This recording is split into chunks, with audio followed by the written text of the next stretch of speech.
როგორ მივახციოთ ქვეყანაში უფრო მეტად ინკლუზიურ ეკონომიკურ ზრდას. ეს ტერმინი ინკლუზიურობა პანდემიის შემდეგ დამკვიდრდა არა მხოლოდ ლოკდაუნ გამოვლილ ქვეყნებში, არამედ საერთაშორისო საფინანსო ინსტიტუტების პოლიტიკაშიც. ინვესტირება მოახდინონ ისეთ სექტორებში, რომლებიც სწორედ აი ამ ინკლუზიურობის ზრდას შეუწყობს ხელს.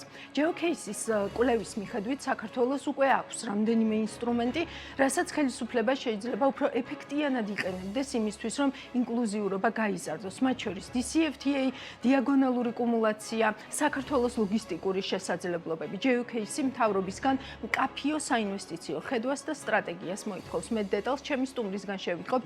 გურამ ბააკაშვილი მიერთდება პირდაპირ ეთერში. მოგესალმებით გურამ, დიდი მადლობა თქვენი დროისთვის.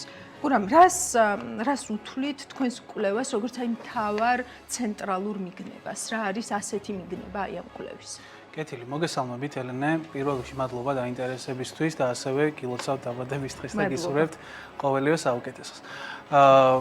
პირველი, ესე იგი, ჩვენი დოკუმენტი, რომელსაც ყოფ და საფუძველი რა ჩვენი დოკუმენტის შედგენის საფუძველს რასაც წარმოადგენდა, იყო გლობალურად განვითარებული ბოლო 2 მოვლენა, რომელმაც შეცვალა ეკონომიკური მიმართულებები, შეცვალა მიწოდებათა ჯაჭვები და ზოგადად ეკონომიკური მოდელი, როგორც გლობალურად, ასევე საქართველოს მათ შორის არ იყო გამონაკლისი. რა თქმა უნდა, ეს ორი მოვლენა იყო პირველი პანდემია COVID-19-ის და მეორე რუსეთის ინტერვენციის განახლება უკრაინაში. შესაბამისად, ჩვენი ხედვით დაიდენტიფიცირდა და შემუშავდა ის მიმართულებები და ჩვენ შემოვიტანეთ ამ ჩვენს ხედვაში ანგარიშები, მონაცემები, რომელიც საქართველოში აღნიშნულ პერიოდებში ვითარდებოდა. შესაბამისად, ამასთან ერთად ჩვენ ამ ყველაფერსთან დავუხდეთ ის შესაძლებლობები, რომელიც ეკონომიკურად საქართველოსთვის დღეს უკვე არსებობს და რეალურად რა არის ეს შესაძლებლობები და როგორ შეგვიძლია ამ შესაძლებლობების გამოყენება და ასევე მთავარ კითხვას წარმოადგენა თუ საიდან მომდინარეობს ამ შესაძლებლობების საფუძველი. პირველი ჩვენ რასაც დავეყდენით, ეს იყო გაეროს 2023 სამიტი, რომელსაც ასევე წინ უძღოდა 2019 წლის სამიტი. აღნიშნულ ორ სამიტს შორის ბევრი მოვლენა განვითარდა, ანუ ზუსტად ეს COVID პანდემია და რუსეთ-უკრაინის კონფლიქტი იყო აი ამ ორ პერიოდს შორის. შესაბამისად, გაეროს 2023 სამიტი ძალიან ბევრი საინტერესო მიმართულებით წარსდგა ეკონომიკური ქვეყნების, ზოგადად ქვეყნების წინაშე. და კონკრეტულად რას გულისხმობ ამაში? გაერომ დაიდენტიფიცირა და გაერო გაწევს რეკომენდაციებს ქვეყნებისთვის, მათ შორის ანუ საქართველოს არის გამონაკლისი როგორც განვითარებადი სტატუსის ეკონომიკური ქვეყანა, რომ მან საფუძველი საკუთარ სტრატეგიებს უნდა დაუდოს მეცნიერებისა და მკვლევარების ანალიზზე. გაეროს 2023 სამიტიც და რეპორტიც სწორედ ეფუძნება მეცნიერების კვლევებს. გაერომ შეიმუშავა სტრატეგია და მივიდა იმ დასკვნამდე, რომ ის რესურსი და ის ადამიანური რესურსი, რომლითაც შემდგარია მთლიანად გაერო, არ იყოს საკმარისი და ბევრად უფრო ეფექტური იქნებოდა თუ ეკონომიკურ სტრატეგიას შეიმუშავებდნენ მეცნიერები.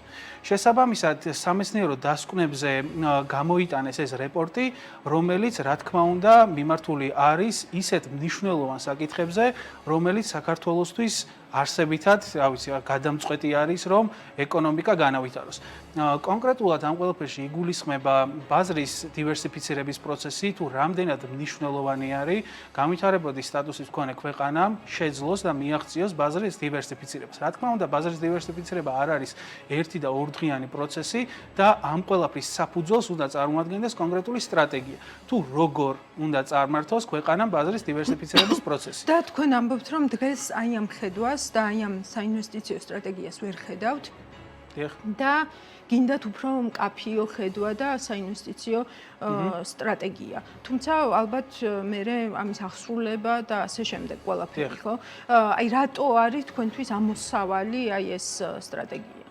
კი ბატონო, ესე იგი ამოსავალი რა თქმა უნდა არის, რომ გავუყოთ ეს ორი კითხვა, ანუ საინვესტიციო სტრატეგია უაღრესად მნიშვნელოვანი არის ქვეყანას გააჩნდეს გაცხადებული საინვესტიციო სტრატეგია და შესაბამისად ინვესტორებს სექტორულ ჭრილში და ინდუსტრიებიდან გამომდინარე სთავაზობდეს ინდივიდუალურ საინვესტიციო შეთავაზებებს, რომელიც კორელაციაში იქნება იმ ეკონომიკურ პროგრესთან, რომელ პროგრესას კონკრეტული ქვეყნები განიცდიან, მაგალითად ეხლა რომ შევაჯამოთ ევროკავშირის წევრი ქვეყნები, მაგალითად საქართველოს საინვესტიციო პოლიტიკა თუ შემუშავდებოდა და ხელს შეუწყობდა ისეთ სექტორებს, რომელიც ზრდით ხასიათდება ევროკავშირის წევრ ქვეყნებში, რა თქმა უნდა, ეს გამოიწვევდა დაინტერესებას, რომ საქართველოს მათ შორის იყოს ჩართული და იყოს საინტერესო საინვესტიციო კუთხით.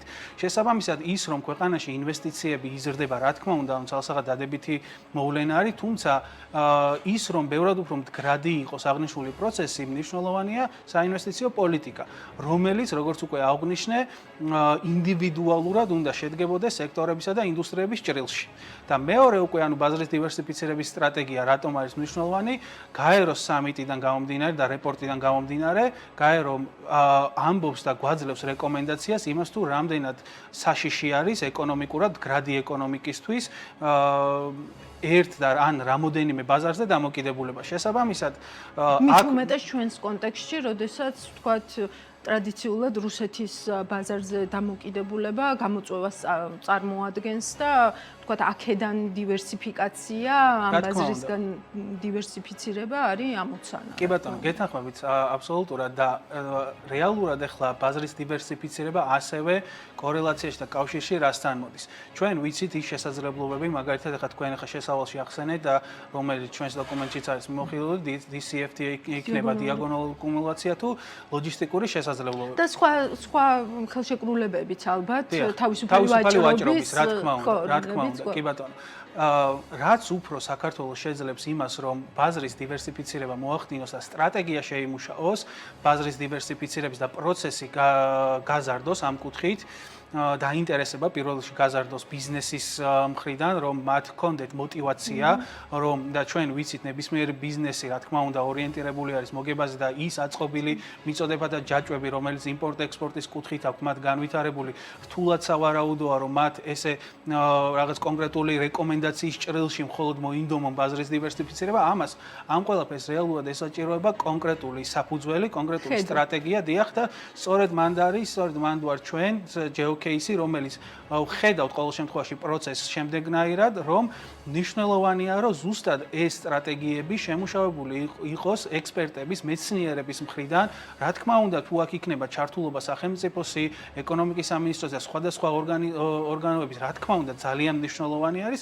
მაგრამ პირიქითაც მოხდეს, რომ ჩართულობა გაიზარდოს, ვთქვათ, მკვლევრების, ვთქვათ, არ ვიცი, არასამთავრობო ორგანიზაციების, რომლებიც ამაზე მუშაობენ და ასე შემდეგ. ეს არის თქვენი შეთავაზება, ესე ვთქვათ, მთავარი რეკომენდაცია ამ ნაწილში. კი ბატონო, გეთანხმებით აბსოლუტურად და ჩვენ ვიცით არაერთი მაგალითი და მათ შორის გამოყოფთ ისრაელის მაგალითს, რომელიც საკუთარი ბიუჯეტის ერთ-ერთ უდიდეს ნაწილს ხარჯავს კვლევებისა და განვითარების მიმართულებით. შესაბამისად, ის რესურსები, რომ მაგალითად ჩვენ ვიცით ახლა რომ მაგალითად ისრაელს ბევრი და დიდი რესურსები სხვადასხვა მიმართულებით არ გააჩნია, თუმცა ქმნის ისეთ პროდუქტს კვლევის და კვლევების საფუძველზე, რომელიც მიმზიდველი არის როგორც ადგილობრივი, ასევე საერთაშორისო წარმოებისთვის. შესაბამისად, საქართველოს ჩვენ ზუსტად საქართველოში ვხედავთ აღნიშნულ რესურსს, რომ რატომაც არა, რომ საქართველოს შექმნას ისეთი სტრატეგიები, რომლებიც ბიზნესს დააინტერესებს პირველ რიგში და მათთვის გადაწყვეტილების მიღების პროცესი იქნება ბევრად უფრო მარტივი.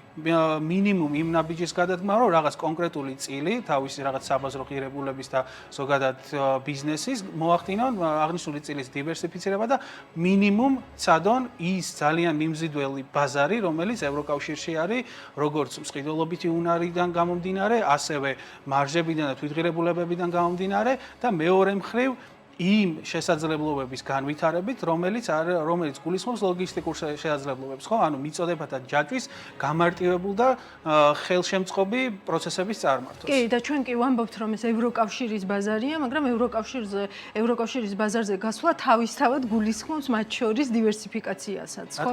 და ალბათ ამიტომაც არის ხაზგასმული DCFTA, ესე ვთქვათ, თქვენს ანგარიში. წარმატებებს გისურვებთ, გურამ.